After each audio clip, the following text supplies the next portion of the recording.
datang kembali di channel Nurul Huda. Jangan lupa like dan subscribe ya. Terima kasih. Kita lanjut lagi ceritanya. Cerita novel, Kutukan Tumbal. Episode 08. Bekas kamar mayat. Kayla menghela napas jengah saat Gea mulai mengusiknya. Hantu berkulit pucat itu menghalang-halangi Bu Yani yang tengah memberikan arahan. Meski teman-temannya yang lain tak merasa terganggu atas keberadaan Gea, tapi Kayla benar-benar terganggu karena hanya dia yang bisa melihat Gea. Baik anak-anak, mari ikuti saya. Saya akan memperlihatkan ruangan-ruangan di sekolah ini, kata Bu Yani. Ruangan-ruangan di sekolah ini. Pasti salah satu ruangan di sekolah ini adalah ruangan bekas kamar mayat. Kayla meneguk ludah. Dia dan semua teman sekelasnya mulai berjalan mengikuti Bu Yani dari belakang. Ini adalah lab IPA. Jika kalian kelas 11 memilih jurusan IPA, kalian akan sering masuk ke sini. Jelas Bu Yani. Lab IPA bukan bekas kamar mayat. Syukurlah kalau begitu. Tahun depan aku berencana memilih jurusan IPA, batin Kayla. Bu Yani menjelaskan sekilas tentang barang-barang yang ada di lab IPA. Ada lemari tempat penyimpanan tabung reaksi, alat destilasi, dan puluhan botol berisi senyawa kimia. Kemudian Bu Yani mengarahkan para siswa ke lab bahasa lalu beranjak menuju lab komputer, kantor tuh, lalu musala. Kalau benar sekolah ini bekas rumah sakit, seharusnya ada satu ruangan bekas kamar mayat. Baiklah, selanjutnya kita akan ke perpustakaan, kata Bu Yani. Iya, benar. Setelah berkeliling sekolah, aku belum melihat perpustakaan. Apa jangan-jangan Bu Yani berjalan melewati lorong yang ada di sebelah musola. Suasana berubah mencekam bagi Kayla. Bulu kuduknya berdiri lantas ia menelan ludah saat ia berjalan berbelok menuju sebuah ruangan yang berada tepat di belakang musola. Ya Tuhan, benar dugaanku. Perpustakaan adalah bekas kamar mayat. Mata Kayla melebar, menjumpai puluhan makhluk astral yang keluar masuk pintu ruangan itu. Nah, ruangan ini adalah perpustakaan sekolah kita. Bu Yani dengan senyum sumringah membuka pintu ruangan dan mempersilahkan seluruh siswa untuk masuk. Kepala Kayla mendadak pusing. Napasnya tersengal saat ia berdiri di ambang pintu. Dia melihat sekelebat tayangan di masa lalu. Mendapati sejumlah orang berseragam prajurit terkapar penuh darah di atas ranjang. Sekarang Kayla bisa menyimpulkan bahwa sekolahnya adalah bekas rumah sakit zaman kemerdekaan. Lo sakit? Tanya Jin. Kayla terkesiap. Enggak. Jawabnya bohong. Kayla menggeleng, menampik kenyataan bahwa dirinya takut memasuki perpustakaan sekolahnya. Tapi, mau tidak mau, dia harus masuk agar tidak ada orang yang curiga bahwa dirinya bisa melihat makhluk astral. Dahi Kayla mulai berkeringat. Ia melihat-lihat ke sekeliling. Yang ia jumpai hanya makhluk-makhluk astral yang begitu banyak, nyaris tak terhitung jumlahnya. Kamu bisa melihat mereka juga, kan? Tanya Gea yang berhasil membuat Kayla terlonjak. Ayahku bilang, sekolah ini adalah bekas rumah sakit. Tidak heran jika masing-masing ruangan di sekolah ini memiliki pintu 2 kali lebih lebar untuk memudahkan ranjang pasien masuk. Kayla berjalan dengan mata waspada. Sesekali bergidik takut melihat wajah arwah-arwah pasien yang hancur.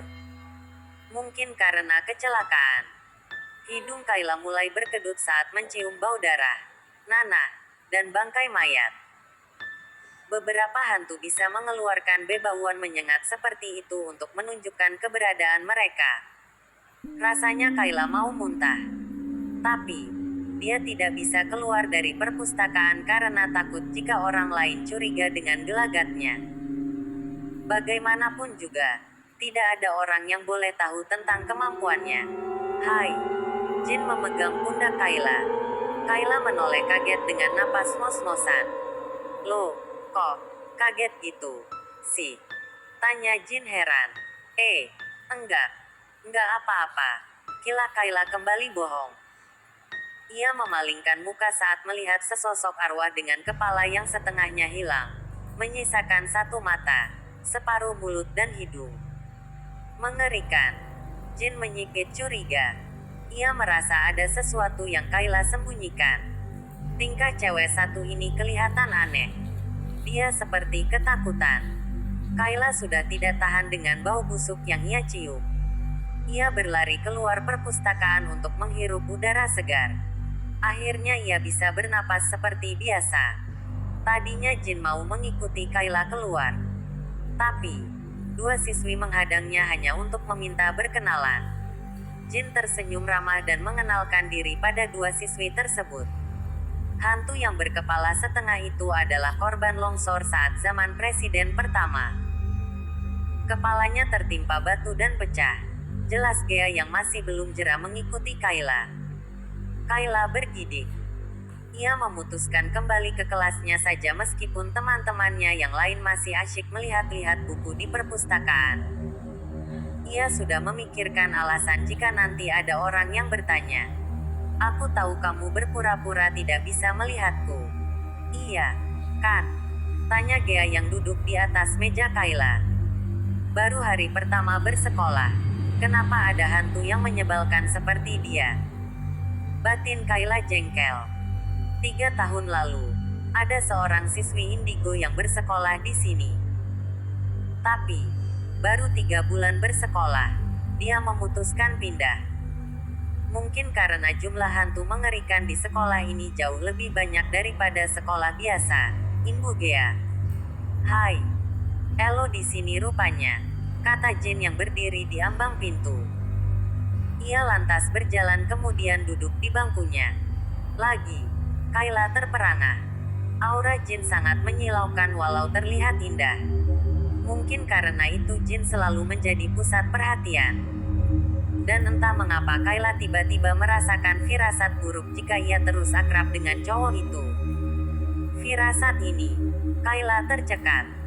Mulai sekarang, ia tahu hal apa yang harus ia lakukan, yaitu menjauhi Jin sebisa mungkin. Episode 09. Bingung. Kayla sebisa mungkin mengabaikan Jin yang belum jera mengajaknya mengobrol, membuat Gea terkikik. Kenapa kamu menghindarinya? Tanya Gea.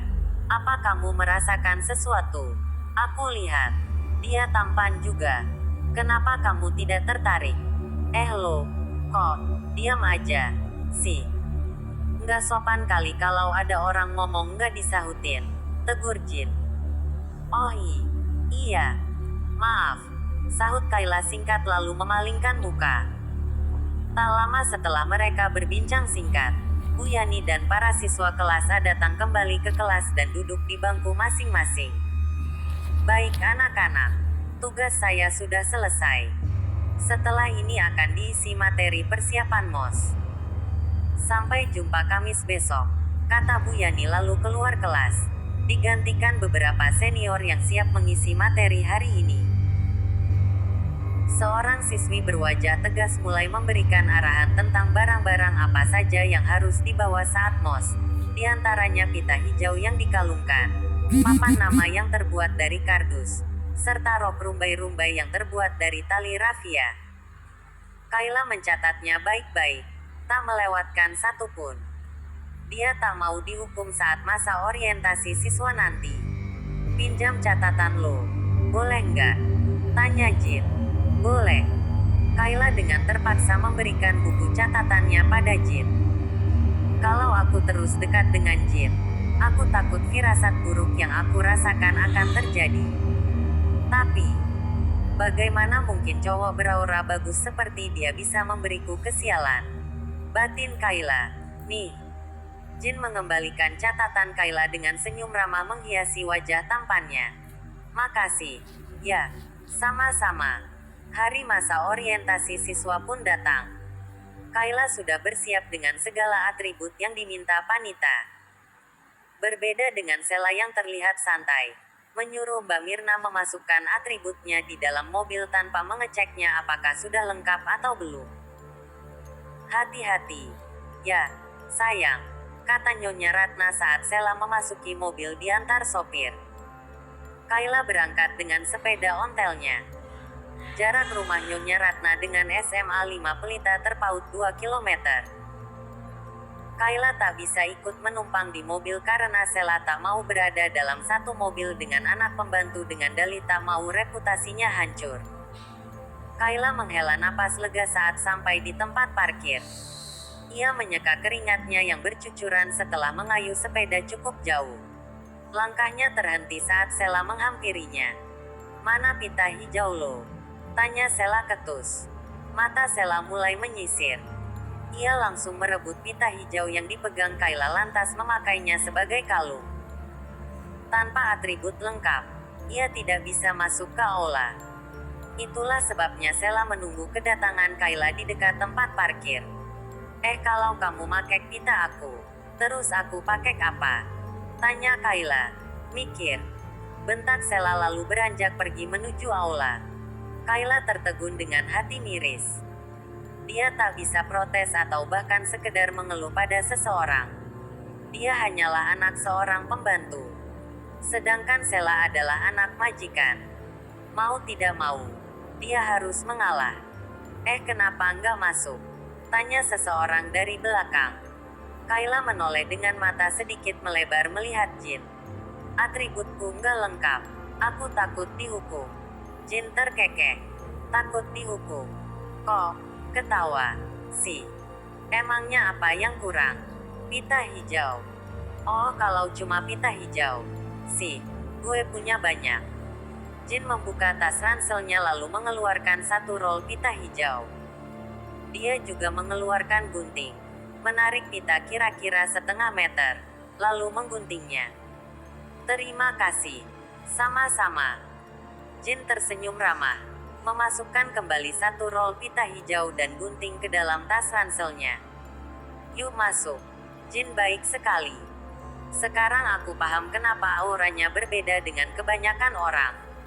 Tak hanya tampan dan baik, dia juga ramah dan lemah lembut. Apa aku terlalu berburuk sangka sama dia? Firasatku pasti tidak benar, pikir salah satu hati Kayla. Tapi firasatku biasanya benar. Aku merasakan firasat buruk jika aku akrab dengan Jin.